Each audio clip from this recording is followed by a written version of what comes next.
It might be entrepreneurs, it may be somebody else. But you have to define what that greater purpose is and who you serve. And that's why every arrow faces up to them, because everything we do every day has to be in support of that. And what's interesting is we just came from Gandhi's ashram. And actually one of the statements that they had there was he said, you should ask yourself every day is when you see the poorest, most humble person, is do my actions somehow make his life better? If somehow does it help him advance? And if not, you should question. Well, it's a similar version is we tell ourselves, do our actions and what we do truly lead us to the goal that we're trying to support? Does it really help the person that it is we are there to help? And so that is why we make this, we put it up to the stakeholders. Now, it's no accident that we actually started here, because what we have found in our research, in working with these 23 countries, in every place that there's been a successful development of an ecosystem, at the core of it has been a set of leaders and champions and evangelists. But they're not the usual suspects. Leaders do not necessarily mean the president of the country or the head of a bank or the head of an economic development organization. They don't have the traditional metrics of leadership. In San Diego, these were completely unknown names. What was interesting about all the leaders is that they had come from other places. They had come from places where the behaviors that we know to be innovative were endemic.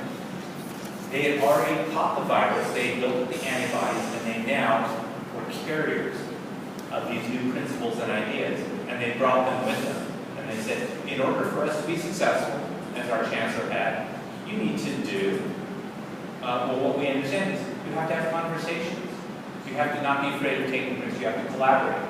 Well, in our community at the time in San Diego, 35 years ago, these were completely foreign concepts. And so these concepts get introduced into the ecology. So we're going to, when we get on the campus, we're going to have to think differently about who these leaders are.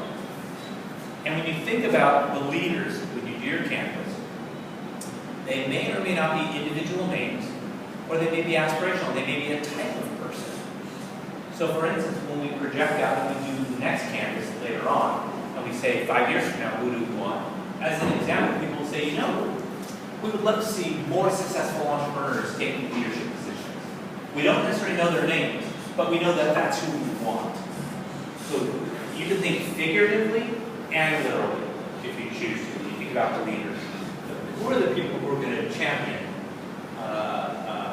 this? And they may or may not have authority and privilege. They may be completely unknown names. Resources. These are the basic building blocks, the tools that you have. Very different from what these other things are. What are the resources you have at your disposal? They can be natural attributes that help you differentiate, or they may be things, when you look at it, that become deficits that you need to get in order to be able to build. So last night we had a conversation really about the importance of risk capital. And one big missing ingredient here is the risk capital. So it's not only what you do have, but what you don't have that can be very important here. The ability for risk capital or knowledge. Communication, that's something we've added since when I first designed this campus, that box wasn't even there. We added it since. And the reason is we realized that to be a successful ecosystem, people have to know what you're doing. So how are you communicating your message? Are they hearing the message the way you're intending it? And also, how are you listening to your communities? When they think that you're either doing something right or wrong, do they have the ability to appropriately feedback, and are you listening? So this is a very, very important box. Infrastructure, capability, community. Again, everything sits on top of it. It's basically the iPhone. And what you're going to be developing or apps to sit on top of it is your basic infrastructure there. Everything from roads and highways to schools. But it can also be what we call soft infrastructure. It can also be the capabilities. You have the capability to do certain things. This is where a lot of the things when we talk about what we can do within our genetics and we can't do, this is the square where a lot of these things become very apparent of what we're doing. Culture. Big word. Big word. Sometimes very, very hard to define.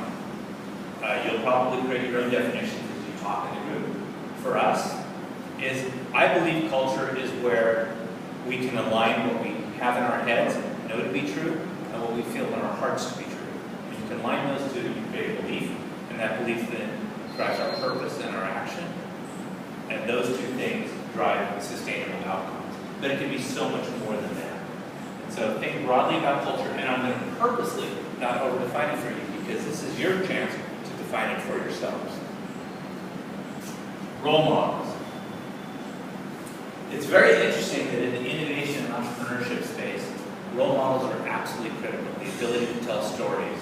One of the studies that we do when we go into new regions is we actually do a study of who the role models are.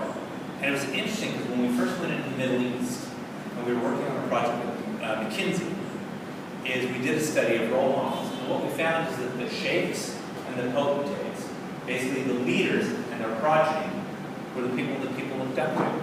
And of course in the US we used to look up to astronauts and sports heroes and movie stars. And just lately, just in the last 20 years, have we really kind of elevated the status of Bill Gates and Mark Zuckerberg, these people who are a bit awkward and geeky, but we identify with them because that's us. That's us, that's what we can become. And so role models are highly inspirational as well as aspirational. And when we interviewed for the next book we're writing, a number of entrepreneurs, we said, why did you become an entrepreneur? I learned something interesting, and a lot of them said, well, it's because the person next to me had done it, and I just felt I was smarter than them. So envy and jealousy is a great motivator to do things. And you have to tell your stories. Not only do you have to have these role models, you've got to elevate them and make sure people know about them, celebrate them, recognize them. Celebration is a big part of the innovation. It's not just doing the work, it's having a party and letting everyone know we did something together. Activities. Just like what they sound, the activities are the things we do together. Both formal and informal. Engagement is different. It's the connective tissue. How do the pieces of your ecosystem actually fit together? How do the universities actually connect to the markets? How do the markets connect to the capital? How do the capital connect to the government? And just we look at all the connective tissue there. And then the frameworks are the sets of policies and the frameworks, the policies, the regulations, the laws, the things you have to work with. So you're going to have two types of things that help you do things better, and things that just get in your way. And the question is to try to understand that, because when you actually do the canvas, you may be able to come up with ideas of helping the government help you even better. We actually did that, so when we were working in both Mexico and now South America, one of the things we found is that researchers inside of a university could never own any equity in a startup that they had helped create. So if they had an idea and it became an invention, and that invention became a product, and that product became successful, they couldn't have any financial upside in that. And therefore we realized there would be never any incentive to commercialize, which is exactly what's happened. We actually had to help change the laws in the country for them to be able to make that happen. And now there's this whole flood of entrepreneurial activity as a result of that one action. So that's really what we look at the canvas. And before we actually get into the canvas exercise, there's something else we have to do. There's a few other things we have to do. So how many of you have seen this empathy now? So this is used a lot in design and business model generation. But really what it says is, whenever you are acting on behalf of the community, or even your organization, but in this case, Ahmedabad, you always want to kind of put yourself in a position of empathy and say, what are people saying about us? What are we listening to them? What are we seeing them do? And if you can truly be good at this, you'll get better feedback on what you're doing. Today, you'll only be able to make assumptions about that, but when you then take this canvas and take it out into the market and begin working with others, think about this.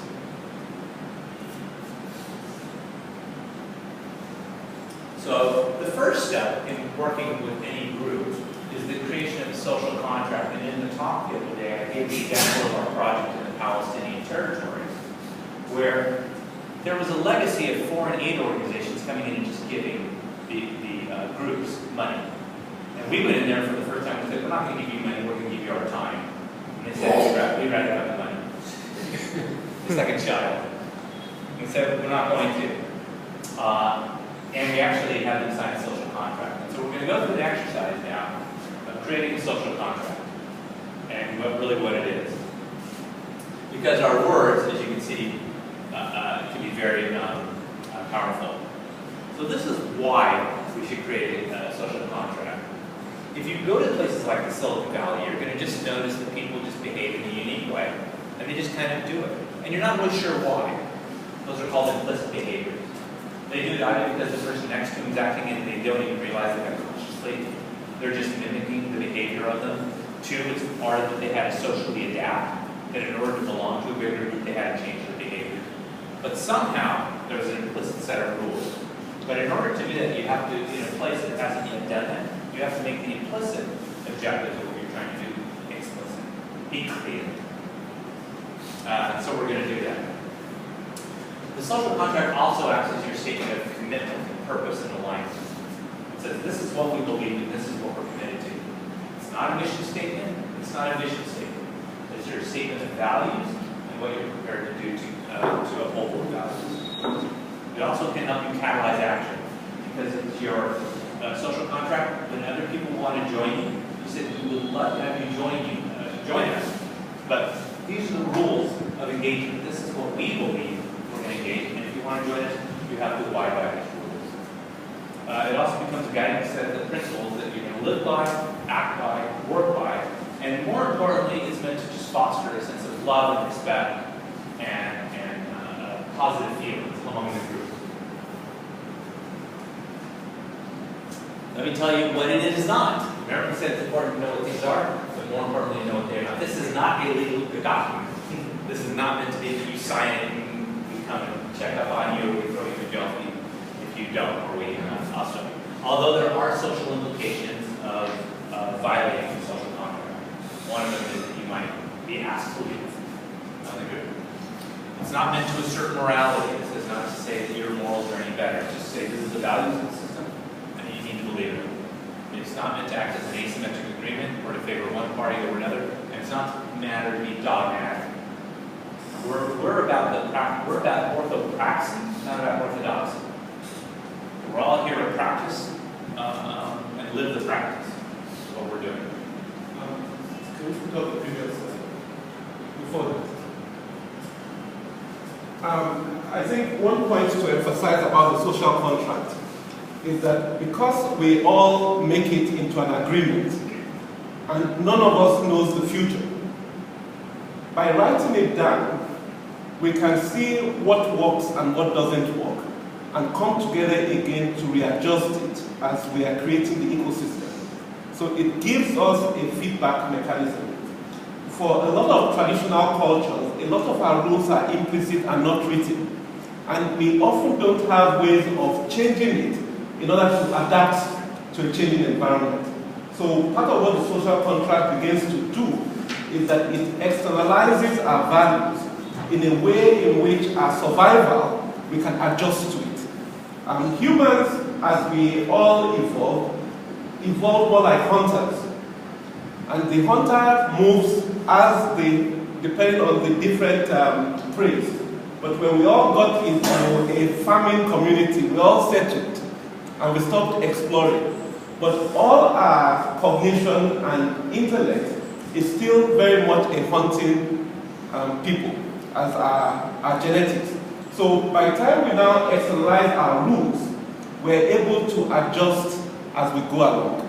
Because as we're developing the Ahmedabad ecosystem, nobody says some other communities won't come after us. Bangalore could feel, what's wrong with these Ahmedabad people? Let's show them something. And we say, okay, we have to increase our speed. Or another community could say, what can we do? So the social contract, by being external, begins to give us a way of changing. I should mention one thing that is important. People often ask, why have the Olympics? And they say they don't like competition. The Olympics came for the Greeks because their own value was excellence. It's different from in Japan, where the value is harmony. In excellence, then the competition has some rules in which if you beat me, I don't feel bad. Then I can look at what you did, and next time around, I take the next step. So in a culture where we're looking for excellence, then competition is the way to see what's the most excellent, and then we all copy it, and then we can move the next thing. So when I use and frame we want to be better than Silicon Valley, I'm in Silicon Valley. If you do it better than Silicon Valley, then we'll copy you, and it will improve us. So in a sense, we can improve each other. That's really all we're talking about. And by being explicit about your rules, we can copy them. One of the things that happened to us, most of you have heard of total quality management, TQM, Kanban. Those are all things we learned from competing with Japan in terms of superior product development. So what we're looking at is really a process by which we can purify ourselves and become more excellent people. We can serve our community better and have